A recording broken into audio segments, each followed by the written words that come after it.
Selamat pagi anak. Pagi, Pak. Apa kabar hari ini? Baik. Oke, pada pagi hari ini kita akan mulai dengan pembelajaran kita, tetapi sebelum itu saya minta kita orang pergi ke dalam doa. Bagaimana? Ya teman-teman, sebelum kita mulai kegiatan belajar kita, mari kita berdoa. Ya Tuhan Allah, kita bersyukur bahwa kami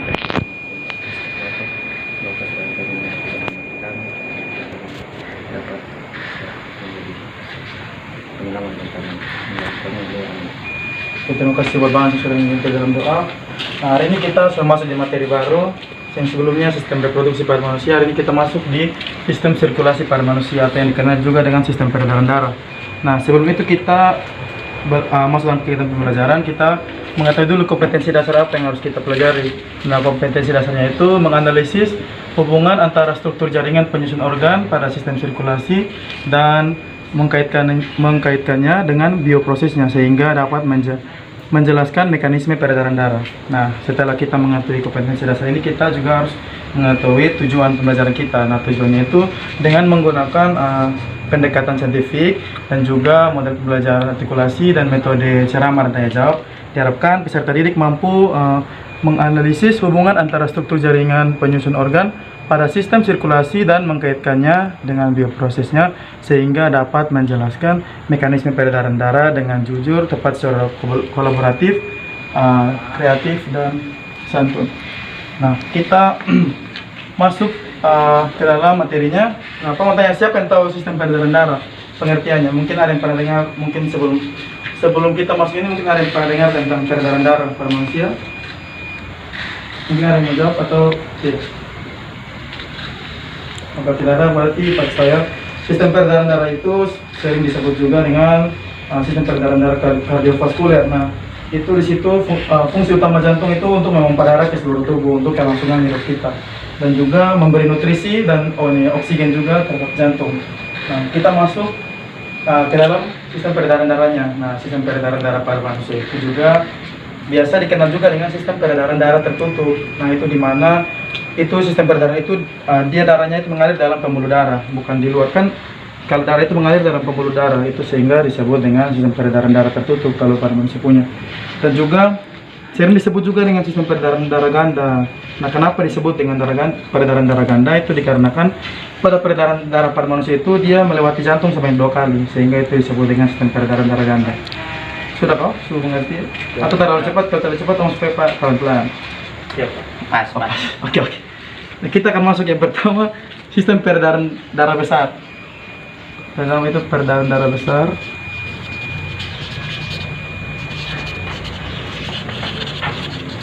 Nah, kalau sistem peredaran darah besar ini, darah pertama itu dimulai dari bilik kiri dan juga dia akan dialirkan melalui yang disebut dengan kalau dalam sistem peredaran darah besar itu dimulai dari bilik kiri, di mana bilik kirinya akan berkontraksi sehingga darah akan keluar dari bilik kiri melalui aorta dan akan dialirkan ke seluruh tubuh. Nah, dari situ nanti darah akan masuk melalui yang namanya vena cava. Ada vena cava. Nah, ini baik vena cava superior maupun vena cava inferior. Nah, dari vena cava ini darah akan masuk kembali ke jantung melalui serambi kanan. Nah, ini kita bisa lihat di gambar. Nanti dari sini, dari bilik kiri, peredaran darah besar ya, dari bilik kiri sini, nanti darahnya akan setelah terjadi kontraksi tadi, darah akan keluar dari aorta, nanti akan turun ke bawah sini. Nah, jika dia ke bawah ini, dia akan mengalirkan darah di bagian dari bawah, dari perut ke bawah, dan dari sini dia akan ke sini, aorta ini mengalirkan darah di bagian atas kita, tubuh bagian atas. Nah, setelah itu darah akan masuk dari vena cava yang superior, yang dari sini, vena cava superior turun ke sini, dan ini vena cava inferior.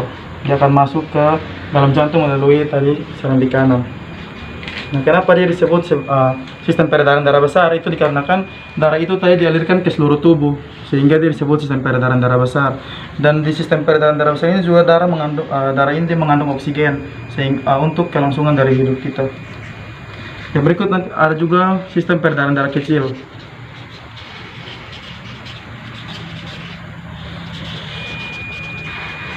Nah, sistem peredaran darah kecil ini dimulai dari bilik kanan. Dari bilik kanan, darah akan dialirkan ke arteri pulmonalis.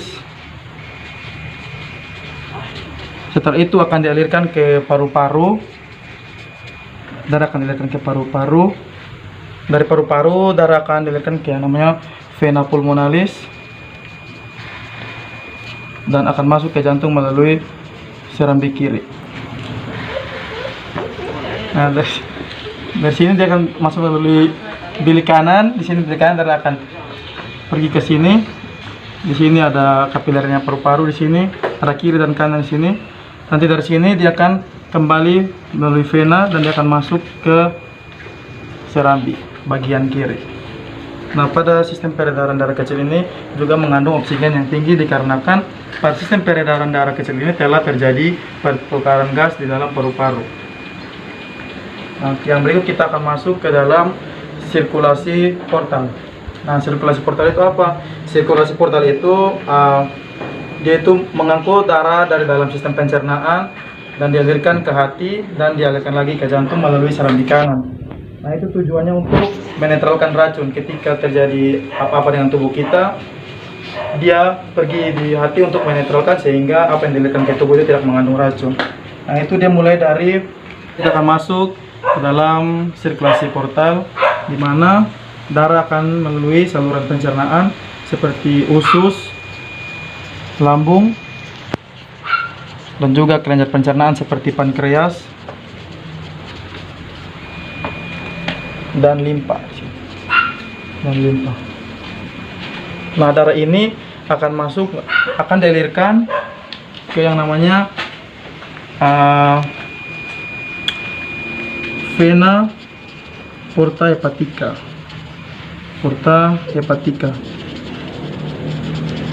Nah, dari sini darah akan dialirkan lagi ke hati,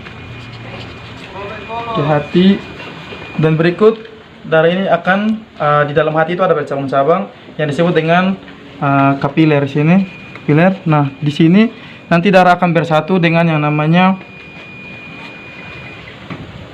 vena hepatica. Oh, maaf, bukan vena tapi arteri. Di sini akan bersatu dengan arteri hepatica. Nah, dari sini nanti darahnya itu akan keluar lagi melalui vena hepatica. Nah, dari vena hepatica ini nanti darah akan masuk melalui arteri hepatica dan dialirkan kembali ke jantung melalui serambi kanan.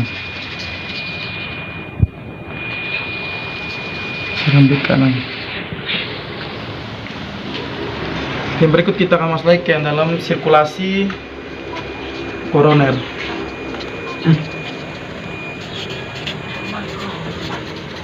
Nah, sirkulasi koroner ini itu dia seperti fungsi jantung, ya fungsi darah itu yaitu memberikan oksigen dan nutrisi kepada jantung.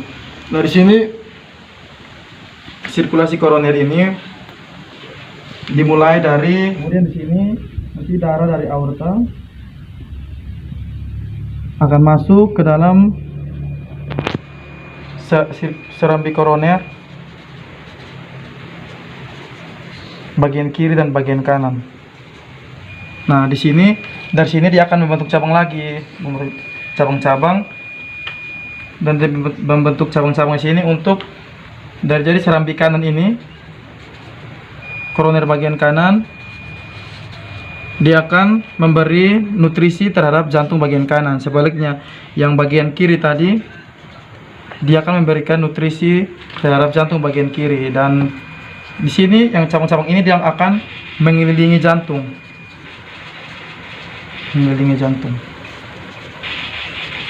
Nah, jadi di sini kita sudah tahu sendiri bahwa dia ini, jika yang bagian kanan itu dia akan memberi nutrisi dan oksigen terhadap jantung bagian kanan, yang bagian kiri akan memberikan nutrisi dan oksigen terhadap jantung yang bagian kiri. Nah, kita akan masuk lagi ke yang penjelasan tentang denyut nadi. Nah, kita biasa mengukur denyut nadi dari pergelangan tangan atau dari leher, dari pergelangan bulgar di sini. Nah, jadi itu denyut nadi ini dia itu dipengaruhi juga atas beberapa faktor. Nah, faktor-faktor yang mempengaruhi denyut nadi itu yang pertama faktor usia. Faktor usia. Nah, jika usia seseorang semakin tua, maka denyut nadinya ini semakin melemah. Denyut nadinya semakin melemah. Semakin lemah. Yang berikut itu ada juga kelamin, faktor kelamin. Nah, di sini denyut nadi dari perempuan lebih cepat dibandingkan dengan denyut nadi dari laki-laki. Yang berikut itu ada juga aktivitas. Nah, dari aktivitas ini, jika seseorang beraktivitas lebih banyak, maka denyut nadinya dia itu lebih kencang. Yang berikut itu ada namanya irama sirkadian. Irama sirkadian. Nah, di irama sirkadian ini jantung itu denyut nadinya itu lebih rendah pada pagi hari. Denyut nadi itu lebih rendah pada pagi hari ya. Yang terakhir itu suhu tubuh. Suhu tubuh juga dapat mempengaruhi denyut nadi. Nah, jika seseorang suhu tubuhnya itu tinggi, maka denyut nadi itu akan lebih kencang. Seperti kalau kita sakit, orang sakit itu denyut nadinya dia lebih kencang dibandingkan dengan orang yang tidak sakit. Jadi orang sakit di sini denyut nadinya lebih besar dari orang yang sehat. Ya betul, walafiat sehat. Nah, jadi pembelajaran kita sekian ini. Mungkin ada yang mau bertanya tentang pembelajaran kita? Kalau tidak ada, Pak sudah siapkan ada satu soal di situ di buku kalian. Nanti Pak berikan kalian soal. Jadi soalnya itu gampang saja. Pak cuma suruh kalian ulang untuk menjelaskan apa itu peredaran darah besar, apa itu peredaran darah kecil. Mungkin Pak beri waktu 1 menit saja untuk berdiskusi sesama sebelah saja supaya jangan terlalu ribut.